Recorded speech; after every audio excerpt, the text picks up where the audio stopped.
escola do mundo, onde eu posso ensinar e aprender. A palavra da sabedoria é a nossa EBD. Deus é o nosso diretor, o Espírito Santo nosso professor. A Bíblia é a cartilha que ensina o caminho, a verdade. Olá, olá. Nós estamos aqui com o livro de Ageu. Essa vai ser a nossa segunda aula. E aqui vai um recadinho. Se você não viu a minha aula anterior, foi uma aula especial. Vai lá e tente ver a minha aula anterior, a aula que eu gravei semana passada. Bem, então nós estamos, Ageu, na nossa segunda aula. Um livro de 2 capítulos, mas quanta coisa que esse livro ensina para nós, né? Eu tô um pouco gripada, minha voz tá meio rouca, mas eu vou tentar fazer o melhor, tá? A aula de hoje eu vou falar um pouquinho mais, tá? Espero que você tenha paciência comigo.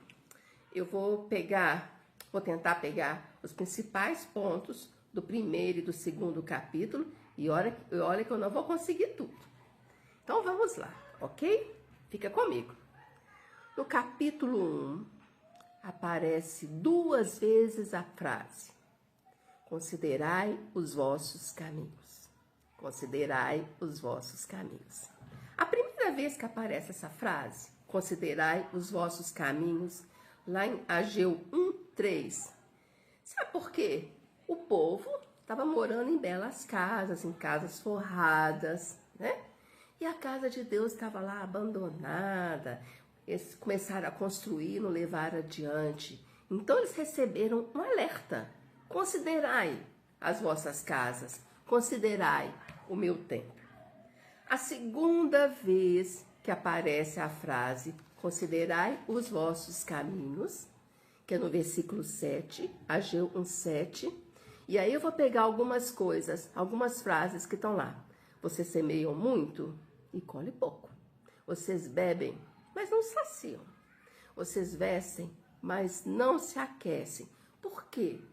Porque essas coisas básicas vocês estão fazendo, mas não estão satisfazendo. Vocês não estão satisfazendo.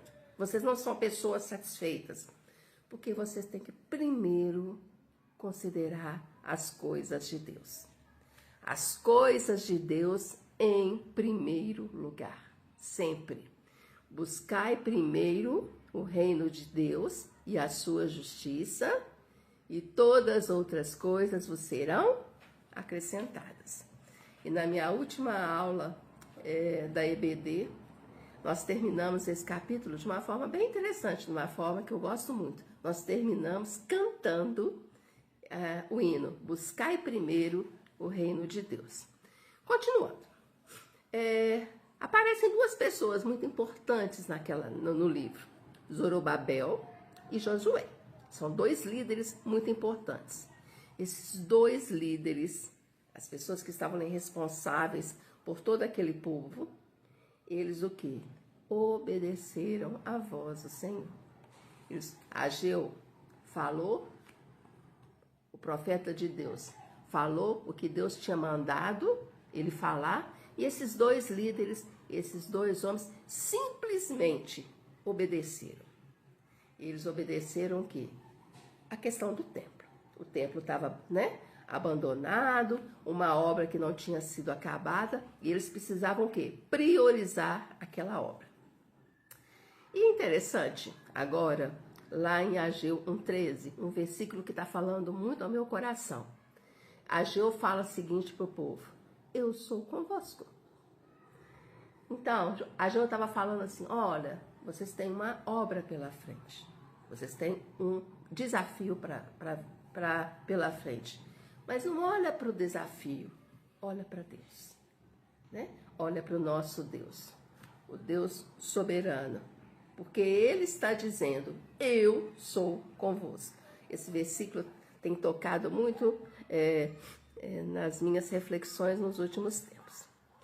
Uma coisa que lá no versículo 14 fala, capítulo 1, versículo 14 fala, e que é muito importante, principalmente para os dias atuais, para esse momento em que nós estamos vivendo, na Igreja Batista das Alterosas, é a cooperação entre líderes e liderados. Se você observa lá o versículo 14, as pessoas se movimentaram, as pessoas se uniram e tocaram aquela obra adiante. Então, eles tinham pessoas responsáveis, pessoas que estavam ali, né? Que tinham conhecimento para aquilo. E as outras pessoas que foram tomando consciência de todo o processo, ajudaram, contribuíram e seguiram adiante. Por isso é que eu falo que não tem coincidência. E Ageu veio no momento certo para a nossa igreja. No capítulo 2, tem uma...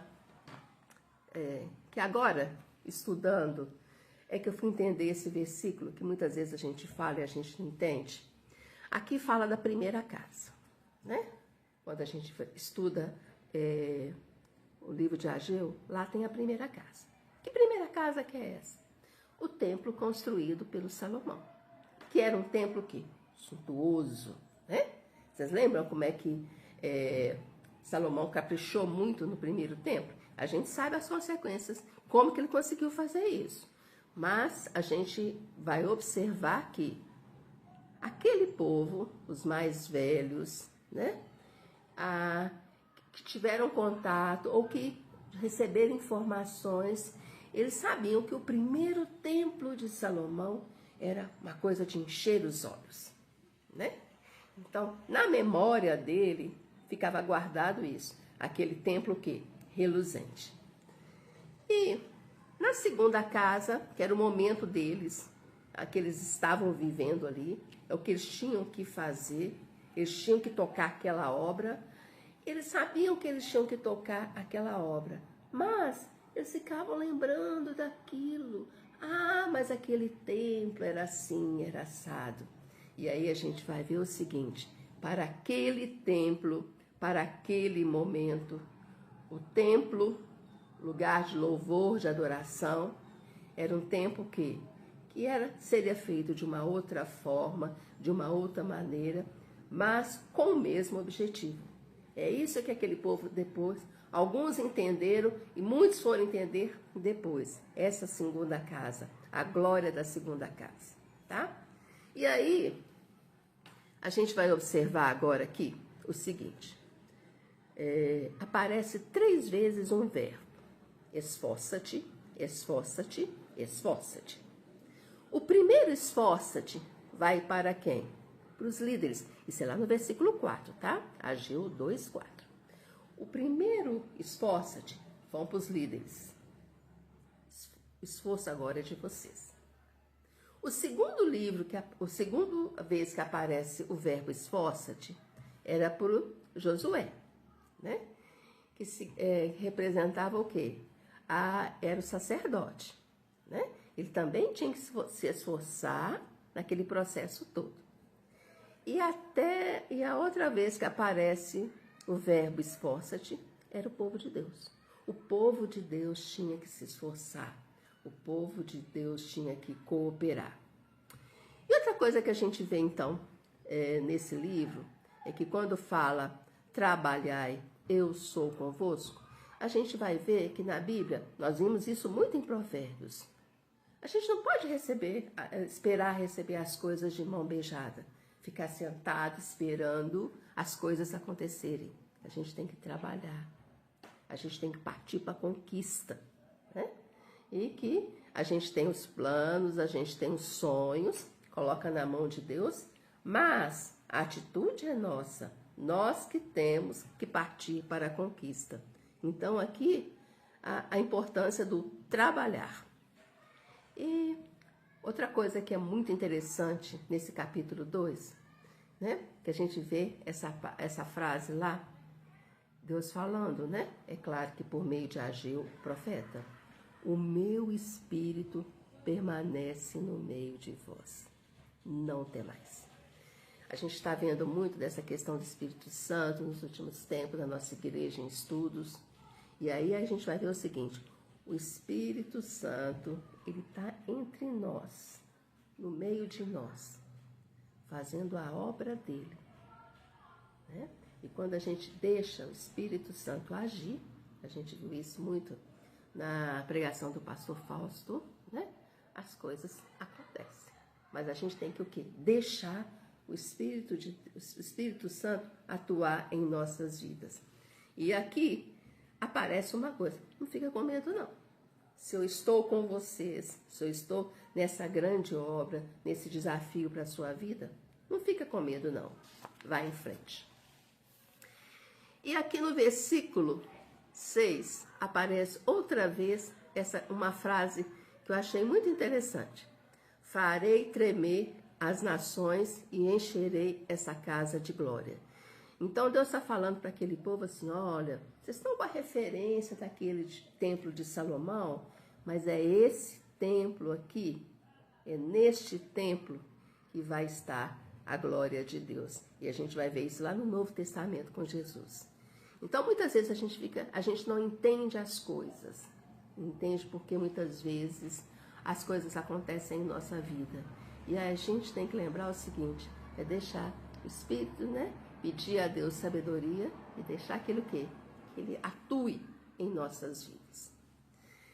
E aqui no versículo 8 aparece um princípio muito interessante. Que princípio que é esse? Minha é a prata e meu é o ouro, diz o Senhor dos Exércitos. Onde está isso? Ageu 2:8. Ou seja, nós simplesmente somos mordomos. Nós estamos cuidando das coisas que nós temos. E temos que cuidar bem. De quem são essas coisas? De Deus. E a gente tem que o quê? Né? Apresentar bons resultados. Porque somos mordomos. No versículo 9, aparece de novo a expressão. A glória de Deus falando para aquele povo. A glória desta casa será muito maior do que o templo de Salomão. Então, muitos não entenderam naquele momento essa frase. Muitas coisas a gente não entende e a gente não vai entender. Mas Deus ali estava falando para aquele povo. A glória dessa casa, desse templo que vocês estão fazendo, será muito maior do que aquele templo de Salomão. Caminhando pelo capítulo 2, a gente vê lá em Ageu 2:9 o seguinte. E nesse lugar que vocês estão fazendo, nesse lugar em que vocês estão priorizando as coisas de Deus, dando importância às coisas de Deus, haverá paz. Olha que princípio interessante. Quando a gente prioriza as coisas de Deus, né? A gente vai ver que esse sentimento, essa paz, ela reina entre nós. Outra coisa que a gente vê nesse capítulo 2, né? Outra vez essa questão. A glória de Deus não se mostra em um templo grandioso e rico, mas na santidade do povo. A gente vê nos dias atuais, né? Templos suntuosos, muitas vezes a pessoa supervalorizando esses templos suntuosos, né? Esses templos grandes e procurando esses templos grandes. Isso é um detalhe. Muitas vezes as pessoas vão para essas igrejas dessa suntuosidade, essas igrejas que estão chamando a atenção naquele lugar, naquela cidade. Mas a gente vai ver essa questão lá. A glória de Deus, ela mostra o quê? Na santidade do povo, nas pessoas que estão ali. É ali então que o Espírito de Deus atua, ele age, né? E as coisas vão fluindo e as coisas vão acontecendo. E aqui em Ageu 2:9, vou falar mais uma vez, a glória da última casa, daquele templo que eles estavam construindo, né? Esse mesmo templo que eles estavam construindo, olha que interessante, eles não sabiam, vai ser aquele templo ali na época de Ageu, foi o templo em que Jesus entrou. Queridos, olha a riqueza disso. Eles estavam preocupados com as coisas lá do passado, mas aquilo que estava no presente, nas mãos dele, né? Seria o quê? Muito maior, um projeto muito maior. O nosso Deus é assim, ele sempre prepara coisas maiores do que aquilo que a gente pensa e planeja. Então, em Ageu 2:9, a gente vê isso, né? Aquele templo, lá, muito tempo depois, Jesus entrou naquele templo. Quantas coisas nesse capítulo, né? Nesses 2 capítulos. E eu não consegui terminar. Mas vamos ficar por aqui. E que Deus nos abençoe e que a gente possa tomar esse livro como referência para as nossas vidas, para as atitudes que a gente tem que tomar. E no nosso momento musical, eu vou trazer uma música que eu escutei essa semana e eu tive o prazer de escutar. Foi aqueles mimos de Deus, sabe? Aqueles presentes que Deus manda pra gente. Eu espero que você escute aí na sua casa e você preste atenção na letra desse hino. Em fervente oração, com a nossa querida, né, Laís Machado.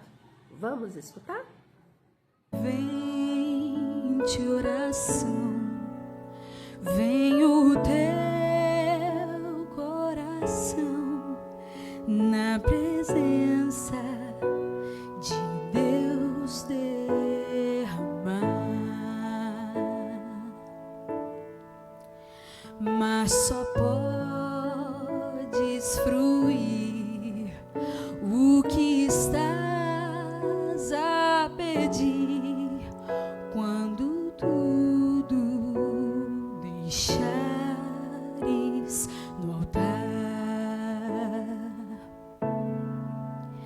Quando tudo perante o Senhor estiver e todo teu ser Ele controla,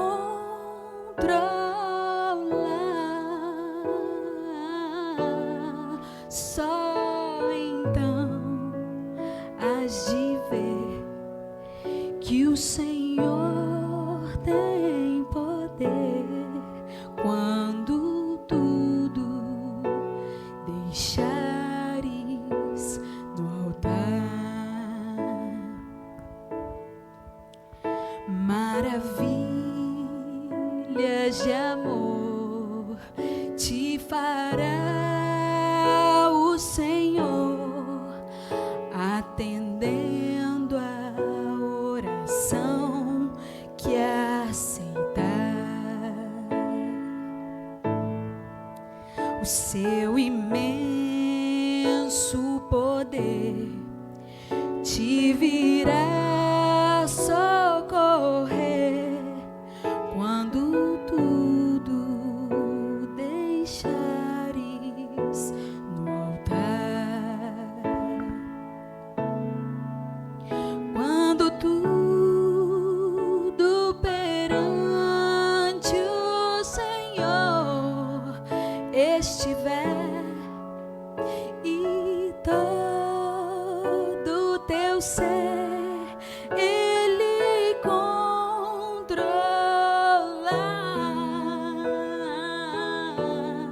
só então hás de ver que o Senhor tem poder quando tudo deixares no altar. Se orares, porém, sem o teu coração, e ter a paz que o Senhor pode dar, foi por Deus não sentir que tua alma se abriu, tudo deixando no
os nossos pedidos de oração, nesse momento de súplica, de louvor, de agradecimento, né? Nós vamos primeiro agradecer as bênçãos. Nós estamos no meio do ano. Quantas coisas já aconteceram nas nossas vidas. Vamos ter sempre essa atitude de adorar, de agradecimento em nossa vida por tudo que está acontecendo. Muitas vezes por coisas que a gente, no dia a dia, que a gente muitas vezes a gente não agradece, né? Eu estou aqui sentada no meu apartamento, olhando, gravando essa aula. Isso é uma bênção para mim. É uma grande bênção para mim. Percebe que muitas vezes a gente tem bênçãos nas nossas vidas que a gente não agradece? Vamos cultivar esse sentimento de gratidão. Aliás, né, meus queridos, essa palavra gratidão hoje em dia é tão falada. Todo mundo fala gratidão, gratidão. Mas o cristão, ele sabe que isso é um princípio bíblico. Segundo pedido de oração, e nós temos que orar muito por isso, pelo nosso país. Meus queridos, quando eu vejo as coisas acontecendo, decisões sendo tomadas, né? O povo como um todo, por tudo que nós estamos passando, nós temos que orar muito pelo nosso Brasil e pelo mundo, pela paz mundial. Hoje nós vemos guerra para todos os cantos. A gente já sabe disso. Guerras e rumores de guerra. Nós já presenciamos isso. Mas vamos orar. Vamos interceder. O povo de Deus sempre intercede. No nosso terceiro pedido, nós vamos orar pela Igreja Batista das Alterosas. Nós estamos aqui naquele momento lá de Ageu. A gente vai começar a nossa grande construção, um projeto grande que vai demorar um pouco, nós vamos ter que paciência. Nós temos que orar muito por isso, pelas pessoas que estão envolvidas, pelas pessoas que estão responsáveis, pelas contribuições, porque as contribuições vão ter que estar sempre presentes. Vamos orar pela nossa igreja, nesse momento tão decisivo. E vamos orar pelo nosso querido pastor Valquimar, essa pessoa que Deus trouxe para a nossa igreja, no momento certo, na época certa. Vamos orar por esse homem de Deus. Vamos orar, meus queridos, pelas nossas famílias. Eu sempre oro pelas nossas famílias. As nossas famílias estão sempre nos nossos pedidos. Vamos interceder sempre, para que Deus atue na vida de cada um dos nossos familiares. E nós não podemos esquecer, nunca, dos nossos missionários. Nós temos missionários vinculados à nossa igreja. Nós temos Daniel e a Magda, num grande desafio para eles. Vamos interceder por eles ali, para que eles sejam bem tratados, acolhidos, e que Deus realmente possa atuar através desse casal, e que realmente ali almas sejam alcançadas. E vamos orar também. Nós temos a Ana Paula, né, que está lá em Manaus, ela e a família também, num projeto muito bonito. Meus queridos, eu vou encerrar, são muitos pedidos, né? Mas eu vou orar com aqueles que eu trago no meu coração, os nossos idosos e os nossos enfermos.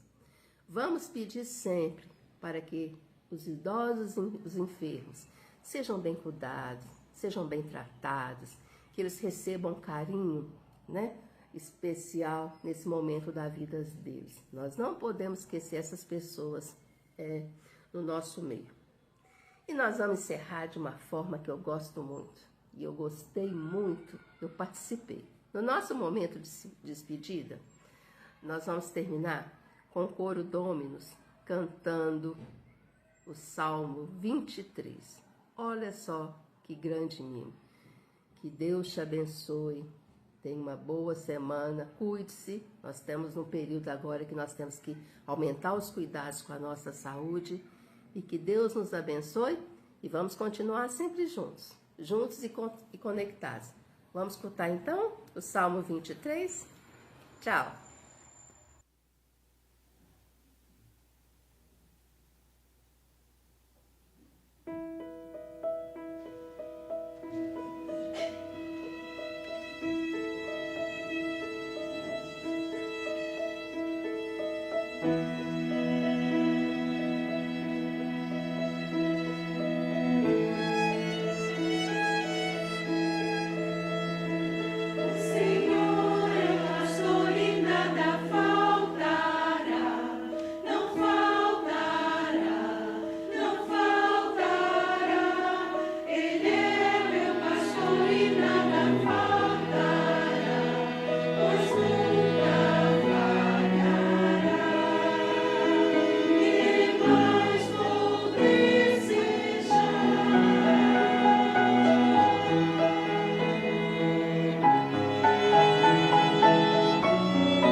Deus é o nosso diretor, o Espírito Santo, nosso professor. A Bíblia é a cartilha que ensina